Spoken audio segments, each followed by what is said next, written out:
Hello guys, welcome back to our channel. எப்படி இருக்கீங்களா? நல்லா இருக்கு. இன்னைக்கு நம்ம என்ன பண்ண போறோம், ஃப்ரீ ஃபயர்ல இருக்கிற சில யூனிக்கான விஷயத்தெல்லாம் பார்க்க போறோம். சரி வாங்க ஸ்ட்ரைட்டா வீடியோக்குள்ள போயிடலாம்.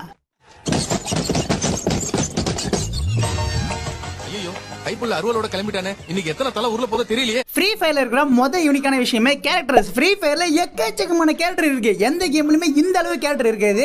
ஒரு ஆர்பிஜி கேம்ல கூட இந்த அளவு கேரக்டர் இருக்காது. கிட்டத்தட்ட கேம்ல 62 கேரக்டர் இருக்கு. இப்போதைக்கு 61 கேரக்டர் வந்து கேம்ல அவைலபிளா இருக்கு. ஒரு கேரக்டர் வந்து ரீசெண்டா வரப்போகுது அப்டேட்டுக்கு அப்புறமா. மொத்தம் 62 கேரக்டர். கிட்டத்தட்ட நினைச்சு பார்க்க முடியாது 62 கேரக்டர் எவ்வளவு கேரக்டர் அதிகன்னு. ஒரு கேரக்டர் 2 கேரக்டர் இல்லை, 62 கேரக்டர். 62 கேரக்டருக்கு பவர் இல்லைனா அது ஒரு 3 கேரக்டருக்கு பவர் இருக்காது. ஆடம் ஈவ் அதுக்கப்புறம் வந்து புதுசாக ஒரு லேடிஸ் கேரக்டர் கொண்டு வந்தானே, அந்த கேரக்டருக்கு பவர் இருக்காது. 3 கேரக்டருக்கு பவர் இருக்காதுனாலும் மீதி இருக்கிற 58 கேரக்டருக்கு பவர் இருக்குது. 58 கேரக்டருக்கு பவர்னா சும்மா கிடையாது. அப்படின்னா பார்த்துங்க எவ்வளோ கேரக்டர்னு. ஸோ அதிகமாக கேரக்டர் வச்சுக்கிற பேட்டில் ராயல் கேமில் நம்ம ஃப்ரீ ஃபயர் தான் டாப்பில் இருக்கும். ரொம்ப குஷியோ லவ் ஓகே ஆச்சுல இந்த கேம் அடிச்சு வைக்க முடியும். ஏன்னா கிட்டத்தட்ட 62 கேரக்டர். நானே நினச்சி பார்க்கல. எண்ணி பார்த்தா தான் தெரியுதுனா இத்தனை கேரக்டர் இருக்குன்னு. கையை விட்டு எண்ண முடியல, அவ்வளோ கேரக்டர் இருக்குது. அது ஒவ்வொரு கேரக்டருக்கும் யூனிக்கான ஸ்கில்லு. நம்ம வந்து நார்மலாக ஒரு ஸ்கில் கிடையாது, எல்லாமே நார்மலான ஸ்கில் கிடையாது. ஒரு கேரக்டருக்குமே டிஃப்ரெண்டான ஸ்கில்லு அந்த அளவுக்கு கொடுத்து வச்சிருக்கானுங்க. உண்மையிலே ஃப்ரீ ஃபயரை அடிச்சுக்க முடியாது கேரக்டர் சிஸ்டத்தை பற்றி. ஆனால் கேரக்டர் சிஸ்டம் ஃப்ரீ ஃபயர் தான் பக்காவாக வச்சிருக்கானுங்க. என்னதான் சில கேரக்டருக்கு பவர் நல்லா சில கேரக்டர் நல்லா கொடுத்தாலும், ஏன்னா பல செலிபிரிட்டிஸ் கூட நம்ம கேமில் வந்து கேரக்டராகவே இருக்காங்க. அந்த அளவுக்கு கரீனாக்காரனுங்க அவ்வளோ கேரக்டர் வச்சிருக்கானுங்க.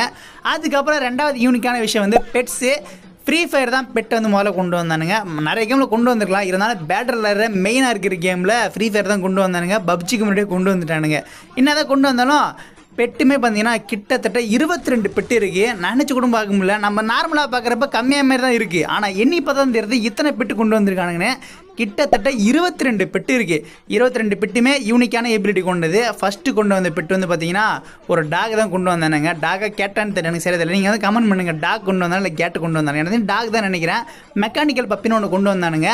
அந்த கேரக்டருக்கு ஒரு பவர் இருக்கும். ஒரு டிஃப்ரெண்டான நம்மளோட பெட்டுக்கும் ஒரு டிஃப்ரெண்டான பவர் இருக்கும். இதேமாதிரி ஃப்ரீ ஃபயர் தான் யூனிக்காக வச்சுருக்கானுங்க. ஏன்னா அதிகமாக பெட்டு இருக்கிற கேம் கூட சொல்லலாம். கிட்டத்தட்ட 22 பெட்ஸு. அது டிஃப்ரெண்டான பெட்டு. இந்த சிங்கம் புலி அந்த மாதிரிலாம் கொண்டு வர மாட்டானுங்க. கொண்டு வந்தாங்கன்னா கொஞ்சம் டிஃப்ரெண்ட்டாக கொண்டு வருவானுங்க. ட்ராகன்லாம் கொண்டு வருவானுங்க. அந்தளவுக்கு டிஃப்ரெண்ட்டாக கொண்டு வருவானுங்க. அதில் கொஞ்சம் பரட்டி ஆகணும்.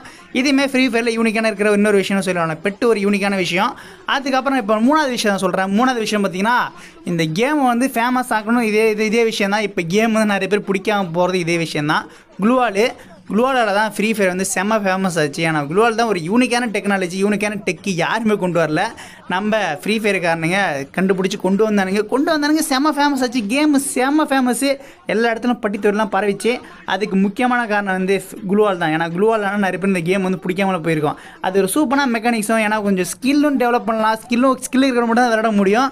அதுவும் இல்லாமல் கொஞ்சம் இன்ட்ரெஸ்டிங்காக இருந்துச்சு, கொஞ்சம் ஃபன்னாகவும் இருந்துச்சு. டக்குனு அதை சுடுறப்ப நம்ம குளோவால் போட்டு அவனை சுடுறது அப்படின்னு ஒரு சூப்பரான கான்செப்ட்டு. அந்த கான்செப்டை ஃப்ரீ ஃபயர் பிடிச்சானுங்க, கொண்டு வந்தானுங்க. செம்ம ஃபேமஸ் ஆனானுங்க, பாப்புலர் ஆனானுங்க. ஆனால் இப்போ எதுக்கு நிறைய பேர் பிடிக்கலன்னா, ஃபஸ்ட்டு இருந்த குளோவால் சிஸ்டமே வேறு. ஃபஸ்ட் நம்ம வந்து லூட் அடிக்கிற மாதிரி எங்கே பார்த்தாலும் பொறுக்கணும், கஷ்டப்பட்டு பொறுக்கினா தான் குளோவால் கிடைக்கும். இப்போ அப்படி கிடையாது. நம்ம கையில் வந்து குளோவால் வந்து ஜென்ரேட் ஆகுது. இது கொஞ்சம் கடுப்பான விஷயம் தான். ஏன்னா நம்ம இந்த குளோவால்ன்றது ஒரு ப்ரீசியஸான விஷயம். நம்ம தேடி கண்டுபிடிச்சி எடுத்தால் மட்டும் தான் நமக்கு கொஞ்சம் இன்ட்ரெஸ்டிங்காக இருக்கும். சும்மா கையில் லோட் ஆகிட்டே இருந்தால் நமக்கு அந்த குளோவாலோட மதிப்பே தெரியாமல் போயிடும். ஏன்னா நமக்கு வந்து கிடைக்காத பொருள் தான் மதிப்பு அதிகமாக கிடைக்கும். சும்மா கையிலே கிடைச்சா அதுக்கான மதிப்பு வந்து நமக்கு கிடைக்காம போயிடும். அந்த ஒரு விஷயம் மட்டும்தான் இப்போ எனக்கு வந்து பிடிக்கல. ஏன்னா குளோவால் வந்து பழைய மாரி இருந்துச்சுன்னா, பழைய மாரி நம்ம எங்கேயும் போய் கீழே வந்து பொறுக்கிற மாரி லூட் அடிக்கிற மாரி எடுக்கிற மாதிரி இருந்துன்னா சூப்பராக இருக்கும். ஆனால் இப்போதைக்கு நம்மளால் எடுக்க முடியாது. நான் நார்மலாக நம்ம கையிலே ஜென்ரேட் ஆகுதுனால ஒரு கேம் எந்தளவுக்கு பாப்புலர் ஆச்சோ அந்த விஷயமா நிறைய பேருக்கு இப்போ பிடிக்காமல் போயிடுச்சு. அதுக்கப்புறம் 4வது யூனிக்கான விஷயம் வந்து கன்னுக்கான பவர், கன் ஸ்கின்ஸுக்கு பவர் இருக்குது. இது வந்து பெருமைப்படுற விஷயம் கிடையாது. ஏன்னா எந்த கேம்லேயுமே காஸ்மெட்டிக்கு பவர் இருக்காது. வெறும் காஸ்மெட்டிக் மட்டும்தான். அதை பார்க்கலாம், அது பார்க்க அழகாக இருக்குமே ஒழிஞ்சா அதுக்கு வந்து எக்ஸ்ட்ரா ஆட்டிப்லாம் கொடுக்க மாட்டாங்க, பவர் கொடுக்க மாட்டாங்க. இந்த கரீனா பைப்புலிங்க வெப்பனுக்கு பவர் கொடுத்து வச்சிருப்பானுங்க. இது கொஞ்சம் மோசமான விஷயம் தான். ஆனால் கேமுக்கு வெளியேந்து பார்க்குறப்ப அப்படியே தெரியும். ஆனால் கேம் நம்ம விளையாண்டுருக்கவங்களுக்கு அது வந்து பெருசாக ஃபீல் ஆகுது. ஏன்னா நம்ம கேம் விளையாண்டு ஒரு 2-3 வருஷம் விளையாண்டுப்போம். நம்ம கிரைண்ட் பண்ணியிருப்போம். நம்ம ஆடி எல்லா கண்ணுக்கும் ஸ்கின் எடுத்து வச்சிருப்போம். என்ன நம்ம காசே கொடுக்கலனாலும் நமக்கு ஸ்கின் எடுத்து வச்சிருப்போம். நமக்கு தெரியும் இந்த ஸ்கின்லாம் வந்து பேட்டு வின் கிடையாதுன்னு. ஏன்னா வெளியேந்து பார்க்குறவங்க தான் காசு கொடுத்தா தான் கன் ஸ்கின் வாங்க அப்படின்னு நினச்சிருப்பாங்க. ஆனால் நீ முதல்ல கேம் வந்து விளையாடணும் தம்பி. ஒரு 2 வருஷம் கேமை விளையாடு, அதுக்கப்புறம் நீ வந்து பேட்டு வின்னு சொல்ல நாங்கள் நம்புறோம்னு வேணால் சொல்லலாம். ஏன்னா இப்போதைக்கு நார்மலாக 2 வருஷம் விளையாடுறவங்க கூட அந்த கன்ஸ்கெல்லாம் எடுத்து வச்சிருப்பானுங்க, அதாவது வச்ச ஈவெண்ட் வச்சு எடுத்து வந்துருப்பானுங்க. சில பேர் செலவு பண்ணுவாங்க காசு, இருந்தாலும் வெளியே இருந்து பார்க்குறப்ப நம்ம கொஞ்சம் கஷ்டமாக தான் இருக்கும். என்னடா இது காசு கொடுத்து விளாட்ற கேம் இருக்குன்னா, ஆனால் கேமுள்ளே இருக்கிறவங்களுக்கு தான் தெரியும் அந்தளவுக்கு அது பெரிய விஷயம் கிடையாது. இருந்தாலும் கேமில் நம்ம ஃப்ரீ ஃபயர் காரணம் தான் இந்தமாரி காசுக்காக கொண்டு வந்த ஒரு விஷயம் தான். இது கொஞ்சம் கெட்ட விஷயம் தான், நல்ல விஷயம்லாம் கிடையாது. அதுக்கப்புறம் 5வது யூனிக்கான விஷயம் வந்து பார்த்தீங்கன்னா மேப்ஸு. ஃப்ரீ ஃபயர் கிட்டத்தட்ட எக்கச்சக்கமான மேப்ஸ் இருக்குது. நான் எது சொல்கிறேன்னா, கிட்டத்தட்ட நீங்கள் வந்து இப்போ போனீங்கன்னா இப்போ புதுசாக ஒரு மோடுக்கு வந்துருவாங்க கிரியேட்டிவ் மேப். அந்த கிரியேட்டிவ் மேப்பில் எக்கச்சக்கமான மேப் வச்சிருக்கானுங்க. ஃப்ரீ ஃபயர் காரங்க மட்டும் தான் இவ்வளோ மேப் வச்சிருக்காங்க. அது ரேங்க்டு மேட்ச்சில் கிட்டத்தட்ட 6 மேப்பு, ஒரு மேப் 2 மேப்பில் நீங்கள் ரேங்க்டு மேட்ச் விளாண்டிங்கன்னா உங்களுக்கு எவ்ரி சிங்கிள் டைம் 6 மேப்பு கண்டினியூஸாக வந்து ஸ்விட்ச் ஆகிட்டே இருக்கும். நீங்கள் வந்து ரேண்டமாக தான் ஒரு மேப் கிடைக்கும். அதுமாதிரி 6 மேப் வச்சிருக்கானுங்க. அப்போனா பார்த்துங்க ஃப்ரீ ஃபயர் காரங்க எந்த அளவுக்கு மேப் வச்சிருக்காங்க. ஆனால் ஒரு மேப்பையும் உருப்படியெல்லாம் வச்சிருக்க மாட்டாங்க. இல்லை நல்ல மேப்னா பெருமுடா மட்டும்தான். பெருமுடா அதுக்கப்புறம் வந்து புக்கட்ரி, இந்த 2 மேப் மட்டும் தான் ஃபேமஸான மேப்பு, உருப்படியாக கொண்டு வந்த மேப்பு. மீது எல்லாமே ஏனோ தானே கொண்டு வந்த மேப்பு, அந்தளவுக்கு நல்லாவும் இருக்காது. இருந்தாலும் ஃப்ரீ ஃபயர் காரணங்க மேப் அதிகமாக வச்சிருக்கானுங்க. இது ஒரு யூனிக்கான விஷயம். அதுக்கப்புறம் 6வது யூனிக்கான விஷயம் வந்து எலைட் பாஸ். எலைட் பாஸ் 6வது என்ன பெரிய விஷயம், யூனிக்கான விஷயம். எல்லாரும் தான் வச்சிருக்காங்க கேட்டிங்கன்னா, நிறைய பேர் வச்சிருப்பாங்க. எல்லாரும் அதுக்கு பேர் வைக்கிறது வந்து பேட்டில் பாஸ் மட்டும் தான் வைப்பாங்க. பேட்டில் பாஸ் தான் எல்லா கேமும் மேக்ஸிமம் வச்சிருப்பாங்க. ஆனால் இவனுங்க மட்டும் டிஃப்ரெண்ட்டாக எலைட் பாஸ்ன்னு கொண்டு வந்தானுங்க.